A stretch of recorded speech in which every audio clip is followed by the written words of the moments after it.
Hello, and welcome to another Footnote episode of Energy Reads. My name is Kelly Travers, and I am your host. I'm excited to introduce today's guest, Christoph Reinhart. Christoph is a professor of architecture at MIT, working in the field of sustainable building design and environmental modeling. He leads MIT's Sustainable Design Lab and is the director of the Building Technology Program. He is also the head of several spin-off companies with products used in practice and in education in over 90 countries. We recently shared some of his research in the audio article titled Cutting Urban Carbon Emissions by Retrofitting Buildings. While reading this article, I was surprised to learn that buildings can be responsible for more than half of a city's carbon emissions. New buildings are now typically designed in ways to minimize energy use and carbon emissions, but there are still a lot of older buildings that need to be cleaned up. Christoph and his team are working to help this effort. They have launched a publicly accessible website called ubem.io that provides a series of simulation tools as well as a process for using them to help neighborhoods and cities calculate their current building energy use and resulting carbon emissions. And then from there, what initiatives they can take to reach their carbon reduction goals. Christoph, I've been looking forward to this conversation and learning more about your work. So thank you for joining. Thank you for having me. One thing I've been wondering, your bio says that you are a building scientist. What does this mean exactly? That is a good question, and I get asked that quite a lot. Building science is the study of buildings, as the name suggests, and it has various subdomains. So first of all, how do buildings function? And so that has a lot to do with the physics, like the heat flow going in and out of the buildings being physical manifestations in the world. So how do we actually keep the temperature comfortable in places? Now, there are, of course, other components to building science, like how do people operate buildings? How do they set their thermostat? How do they decide when do they decide to open their windows, turn on the lights? So that moves then from physics into the areas of psychology and sociology. Who is living in this building? What can they afford? Then there's, of course, also the big question, how are buildings designed? So what's the process of putting them together? And that puts us really into architecture.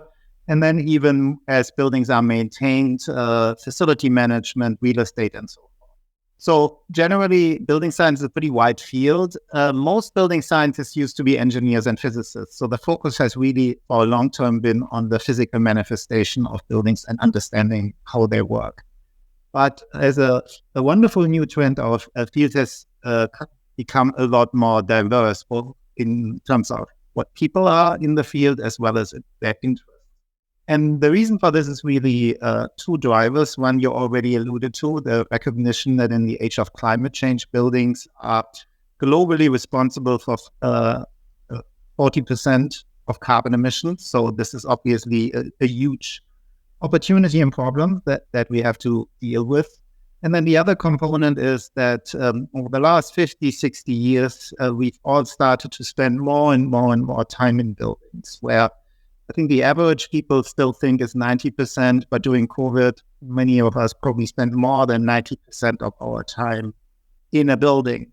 So the conditions that we are generating in building and the impacts on our well-being are enormous. So hence this ever-increasing interest in the field.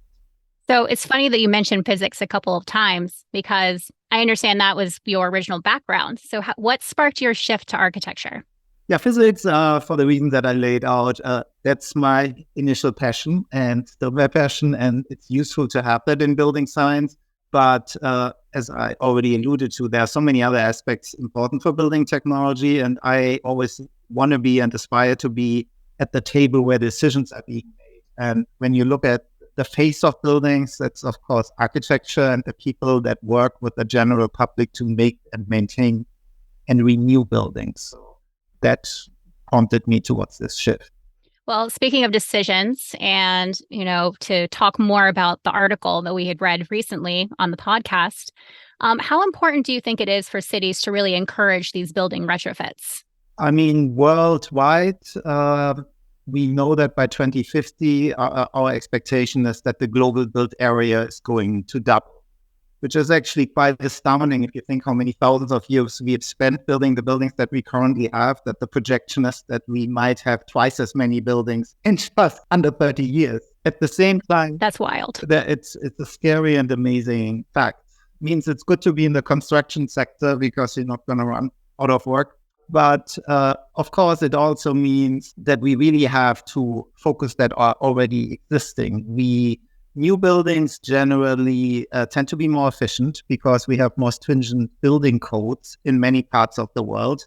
So if we really want to focus on the main carbon emitters, it's the existing building stock. And in the case of the US, about 2/3 of the buildings that we currently have, well, they will make up 2/3 of our building stock in 30 years, and about a third, half of our current building stock we are adding to our buildings. So overall, retrofitting buildings are inefficient. Old buildings are inefficient, and they constitute the majority of buildings that will be around by 2050. So do you think making these retrofits are actually going to make a difference to these carbon reduction goals? Retrofits are enormously efficient, especially the art is really, and this is where our tool is focusing on, what are the lowest hanging fruits for different types of buildings to reduce carbon. And sometimes these are surprising facts. So one of the things that actually saves us a lot is, for example, if you get more energy efficient appliances, say a better dishwasher or a better washing machine, then these systems use a lot less electricity energy. At the same time, they use a lot less water. You can halve your water consumption, and water nowadays is energy in many parts of the world. So you have this double dip instantly, and of course it pays for itself relatively quickly. So doing retrofits in buildings can be enormously efficient. You can, on average, with off-the-shelf technology, reduce the carbon emission of a city's building stock by 60, 70, 80%. Wow. So do you feel like there's kind of one sure place where a city can start when considering what retrofits to prioritize? Or is this kind of really city dependent? That is a good question. I would say I have several answers when we think of how we are approaching cities right now. We have developed this app that takes cities by the hand and allows them to explore various upgrades that they can take for their buildings. Let's say we are focusing on all the old single-family homes. We're doing some insulation. We make the buildings a little tighter. Where does this get you to? And very often, well, nobody has a real sense from that before and how this is going to translate at the city level. We know that certain things in certain climates work very well. But I think one of the advantages of us working in workshops with cities and their sustainability champion to go through these processes is they own the results more. It's one thing if I come and I tell you, you have to do this, this, this, and this, and it's going to cost an enormous amount of money. And they might not be that interested in that technology for various reasons. They might not even believe that this is the right thing. Sometimes this is counterintuitive. So I think going through this really as a gamification type, so this process of personal discovery can be very useful. And ultimately, I think it also helps to develop a very good carbon emission reduction plan. So general cities, city mayor, city governments, I mean, any government is very good at coming up with outrageous goals. Anybody heard, okay, London or New York or Boston want to be net zero or near net zero in 2050, then the chances if you are the municipality anywhere, you're going to say, I want to be the same thing. So we're going to tell anybody that's our goal without really having a clear mind. How are you actually going to get there?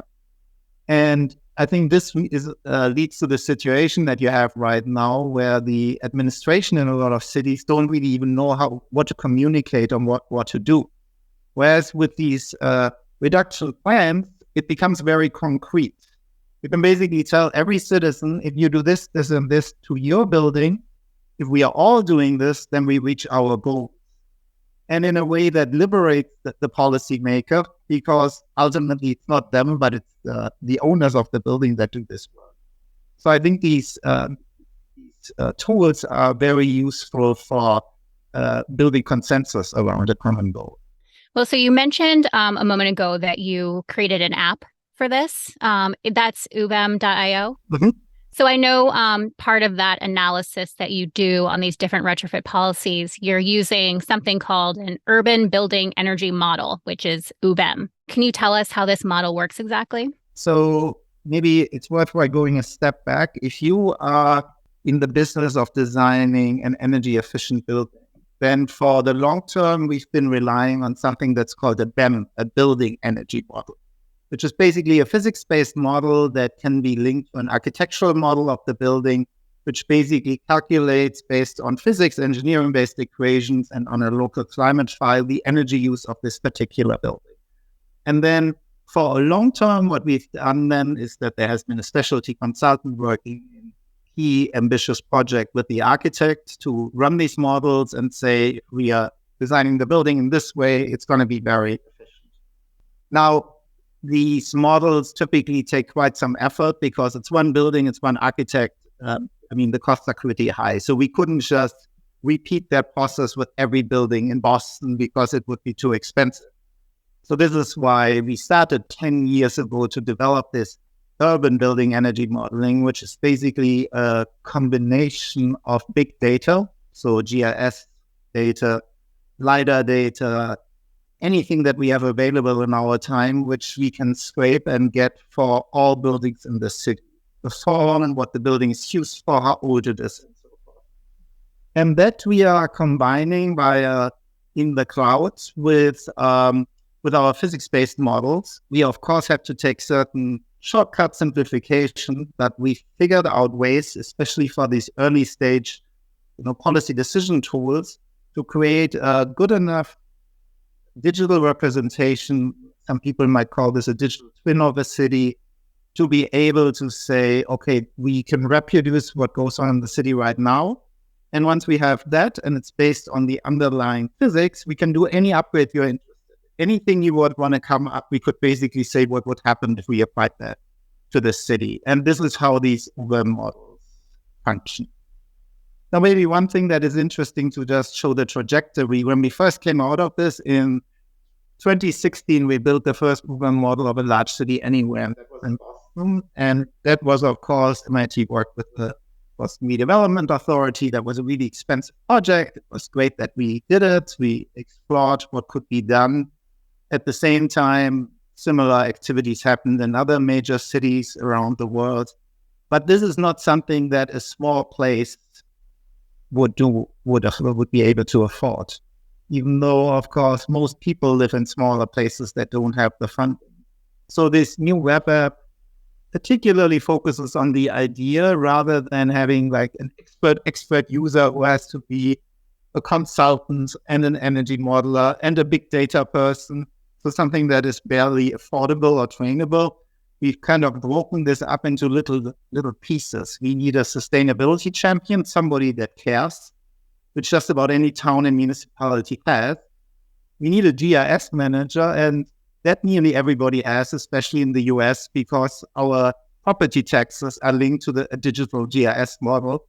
So this is usually somebody that's the financial bloodline of most cities. So this person exists as well.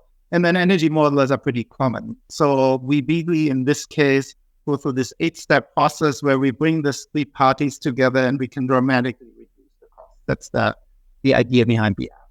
So this question's a little off the rails, but I'm really curious because I was reading the story out loud. And so the model and your website are spelled UBEM. Why is it pronounced UBEM instead of UBEM? Because UBEM just seems like the obvious choice. I love it. Well, as you might have gathered from my accent, I'm German, and I made up that term together with Carlos Cerezo, who is Spanish. Maybe for us it was natural to say UBEM, and we called it UBEM. Maybe it's like an U-boat. I don't even know. The first person that asked me that. So blame it on my accent that we called it. And I guess that people never questioned how we called it. Maybe some people in the world say UBEM, and there we go. I don't know. That's a great question. I love it. Yeah. One of those things where I never would have thought of it, except wanted to get it right for the podcast. And when I was watching videos to try to see you guys talking about it and how you're pronouncing it, I was like, wait, what? I have to like double check on this. So anyway, I had to ask. I mean, well, all the Americans in the lab, nobody ever questioned it. Maybe, they probably all have somewhat German accents after the time they leave MIT with me. Well, thank you for being a good sport about my question. So to test the website that your team created, you held a 3-day workshop with policymakers from 8 different cities around the world. What surprised you the most about the results from this workshop? There were a few surprises. And what was really nice from the get-go, how enthusiastic these cities were to participate. When you look at the list of cities, it's in a way quite remarkable. We had Cairo, Singapore, Dublin, Kiel in Germany, Montreal, like Florianopolis in Brazil, some small places in Middlebury in Vermont. And part of this was by design. We just contacted people that we somewhat knew in different parts of the world. And we wanted a variety of climates and we wanted a variety of sizes because we wanted to demonstrate that this works everywhere. But these are not like long-standing collaborators. So, I mean, I was stunned, actually. We contacted a whole bunch and nearly everybody says yes. So that was a nice surprise before we started because we felt this is really, we hit a nerve there, which was very good, right? So that is something that we know cities want to do it. Yeah, I think another component that was nice for us to see is these 3 roles that I talked about, the sustainability champion, the GIS manager, and the energy modeler. We had kind of made these roles up in a paper before when we laid out the concept. And suddenly we met these people, for example, a group in Sandy Springs in Atlanta, who actually had these titles. And I had never met anybody with this title. So again, it was maybe a happy coincidence, but it really showed us that this mold that we created fits actually to where cities are going. And we had tried a couple of times to find the right angle for this technology. So that was really positive. Another thing, like when I go 3 days later after the workshop was done, I would say one of the key things that only after the fact dawned to us that we had somehow forgotten to talk about domestic hot water. Why is that important? So domestic hot water is the hot water that you use in your buildings when you take a shower and any application where you need hot water. And we know that uses a lot of energy. And actually, if you go back to the 80s, a lot of our effort has really been focused about the solar water systems and so forth.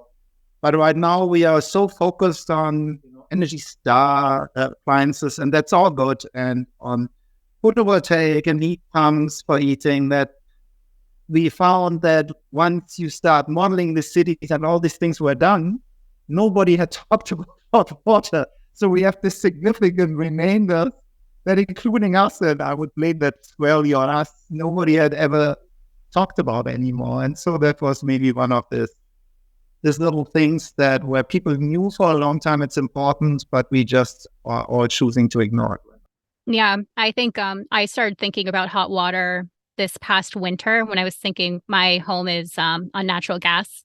And so thinking about the fact that, how much hot water I'm using in my shower or to wash dishes is actually making such an impact. So a low flow shower head halves the water that you use during your shower. I'm not sure if you have one. $15 or so. It's quite amazing what it does. And it's one of these things like solid state lighting, which most people now have. We should all have these kind of low hanging fruit technology. Absolutely. That's a great one. I'm definitely putting that one in my back pocket.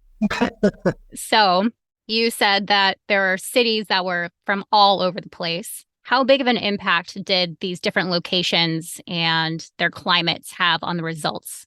Climate is, of course, key. Well, first of all, if you're in a very extreme hot or cold climate, then the technology is completely different that people are using.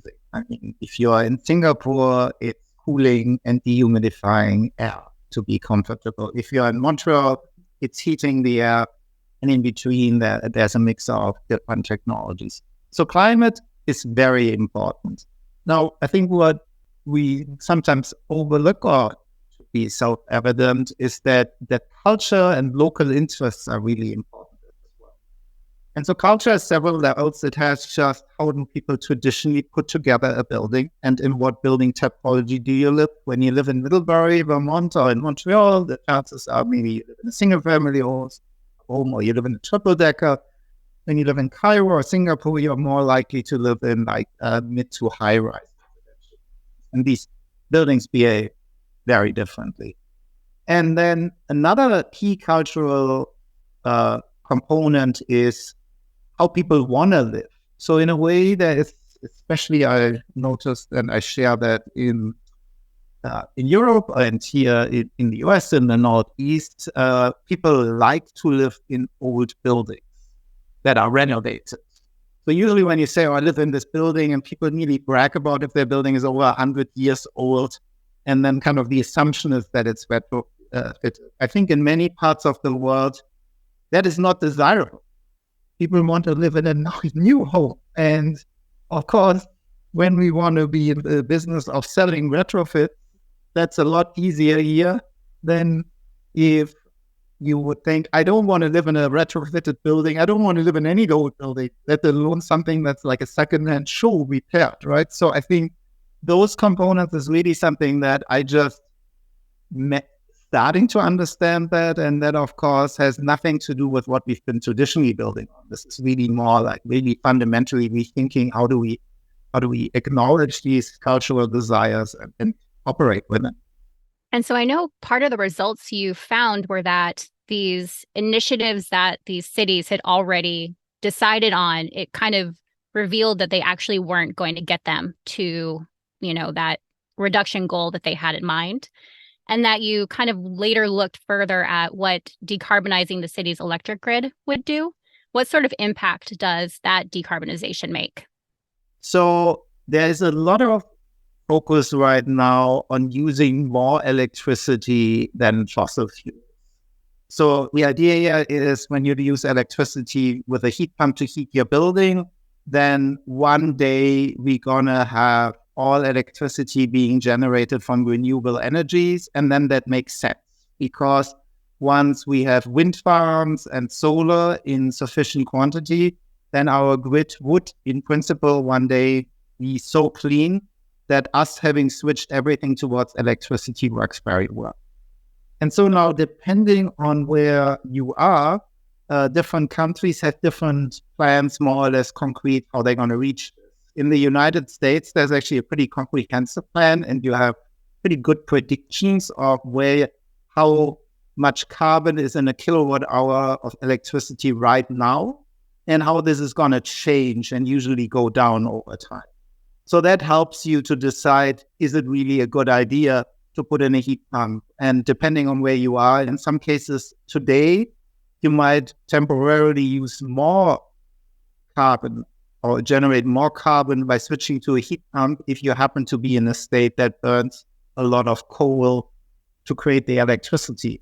But the long-term goal in all cases is that this is going to disappear. So what we did for these cities, we looked at these plans and basically wanted to see how these two effects work in tandem. So on the one hand, you're reducing carbon emissions from the grid. That's something where the city doesn't have to do anything. This just happens to them, not through them. And then on the other hand, when you update your buildings, then hopefully you pick electrically based technology so that you fully benefit from this decarbonization. One thing I thought was interesting in the article was that you noted that one of the cities you worked with owned both the utility and the natural gas that it burned, and that this actually affected their retrofit choices. Can you speak a bit about that? Yeah, absolutely. So a lot of cities, I would say primarily in Europe, but in different parts of the world, own their local utilities. And the way that often works is they might have a power plant, but usually they're purchasing electricity or natural gas in bulk, but they own the distribution system. And generally, that's something very good because the utility makes money by definition. There's a monopoly there, and if people use electricity, they make money. And a lot of these cities then use this revenue to, for example, finance public transportation. But on the other hand, of course, there are situations where when you do this, you invested in certain technologies. And in a way, one of the technologies that are harder to deal with is if you have a district heating system that is fossil fuel powered. So that would mean you have basically a fossil fuel, a huge natural gas boiler where you burn natural gas to create heating and you distribute that to a ton of buildings. That has its limitations in the long run due to what we said earlier, that if you want to electrify your heating, you are stuck to a natural gas boiler. So there was less appetite to say, hey, how about we are exploring getting heat pumps for everybody, because that would undermine the financial model of the utility. Now, interestingly, that actually changed pretty dramatically in the last year. This was a Central European city because of the unprovoked war in Ukraine. There is not enough natural gas anymore. So now it's an interesting heat pump out of availability necessity. Yeah. And so I know like a key limitation, even beyond, the city level, is that for many different clean energy technologies and policies, is just getting that buy-in from consumers. Can you speak a bit about how you took this into account for your research and for ubem.io? Yeah, the buy-in is absolutely key. And in our first iteration of the tool, and this is what we've been talking about, we focused on the kind of technical potential. If you do certain things, how much can you reduce carbon? But of course, you have to very, very quickly, people are not interested in kilowatt hours. People might be interested in carbon. People are interested in money.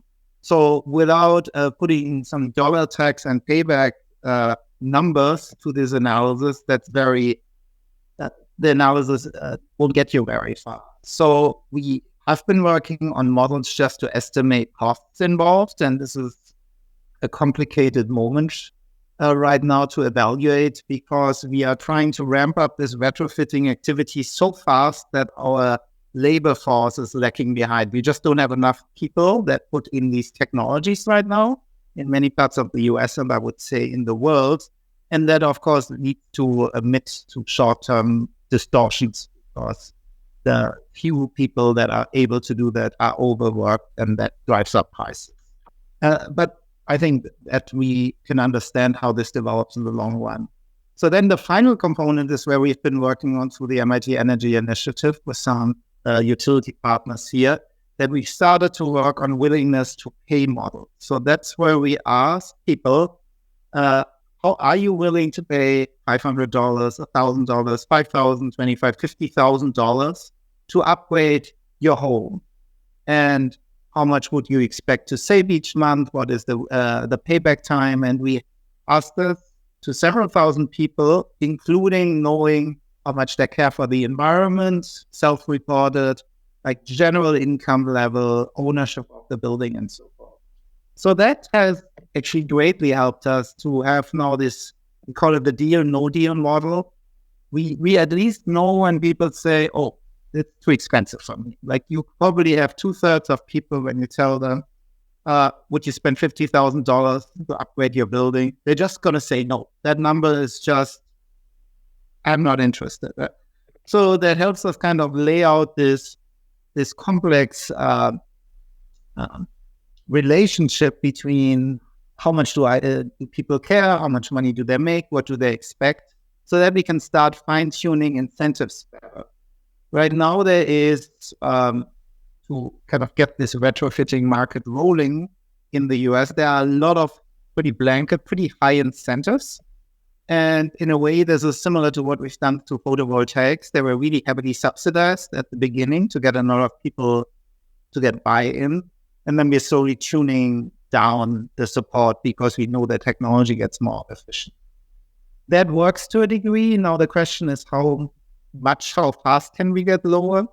There's, of course, also an unintended consequence that when you do that, you tend to get higher income households to do this first. If everybody gets the same money, the person who has more money is more likely to say yes, because for them it's a smaller commitment to certain things. So these questions of equity and how we have to break this down, this is really where our activities are currently at, to just help cities to understand these relationships better. Well, and I know MIT right now is actually currently retrofitting the Metropolitan Storage Warehouse, which, for those familiar with the MIT campus, is the huge warehouse on the corner of Mass Ave and Vassar Street.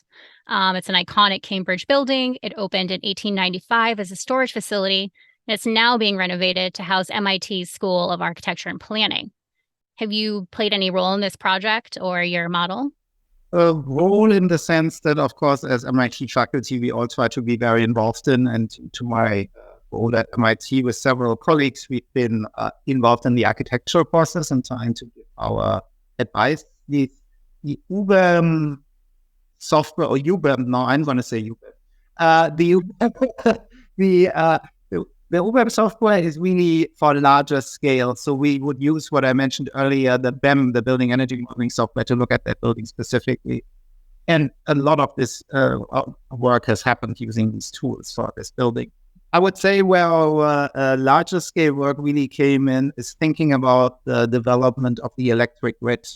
So right now, MIT is very similar to a lot of campuses in the Northeast, is that we are using natural gas with a complicated campus utility plant to create heating, chilled water, and our own electricity. And that has been one of the drivers for decarbonizing the grid generally in New England. And it is also economically a good model, which is why a lot of campuses are doing that. Now we are at this interesting fine moment where, fortunately, we are pushing so much renewable energy that we are soon reaching the point at which actually the electric grid, the public grid in Massachusetts, might be cleaner than our own electricity. And for us at the School of Architecture, that was really, really important. We didn't want to move in a building that is basically dependent on a source that might not per se have an immediate future. So there was a lot of lobbying on our behalf to say, well, we would really like to have an all-electric ready campus building. And that is not necessarily the most economic decision, but it's a future-proof decision. And was actually a fabulous experience that our facilities on campus, the administration, everybody was really receptive to the arguments that we made and in a way committed to spending more. So what we are doing right now is that might be a little complicated. It's for a physicist a really beautiful thing. So what we are doing, we are basically on our campus, we have two loops. We have one loop with hot water and one with chilled water. And every building just comes in and takes whatever they need, right? And so what we are doing is we're using what is called a water source heat pump in that building. So we are taking the cold water that all buildings share and we make it colder. And that heat we are using to heat our building. So the Metropolitan Warehouse will be heated by making the chilled water chillier, colder on campus, which is cool as an idea. It's a very efficient idea. It also kind of ties us all as a campus more together, physically speaking. So there are a lot of ideas of basically having these grand loops that start connecting buildings, and buildings take and give from it heat in order to benefit from this. So this is something that we've been fortunate all as a team to get implemented right now in the building. We're really excited about that. And it has direct carbon savings for the buildings. I think it was an extra 15% of the overall carbons were saved to that. And it's also something that I would think that was motivated to this work. I'm thinking our cities. The campus is like a mini city. So that helps us. So to close, I want to ask a fun question. If you could become an expert in anything, instantly download all the skills and knowledge instantly into your head, even if it's not related to what you're doing now, what would it be? If I'm selfish, I think the most exciting field, if I wanted to just learn something from completely new right now, it probably would be biochemistry and gene sequencing.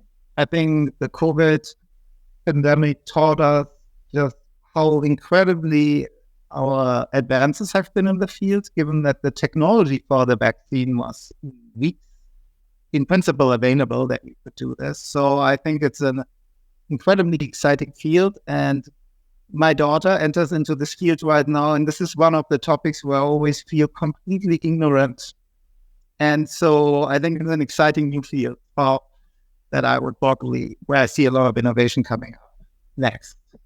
Otherwise, when I look at something that is kind of related to what I'm doing, maybe I would want to become like an influencer YouTuber, because I think if we want to really get to a lot of people and get them excited about retrofitting, then we need the Mark Rober type skills, I think, to make building science is already a little out of the basement of nobody caring about building science, but we still have to bring it more, make it a part of the public imagination.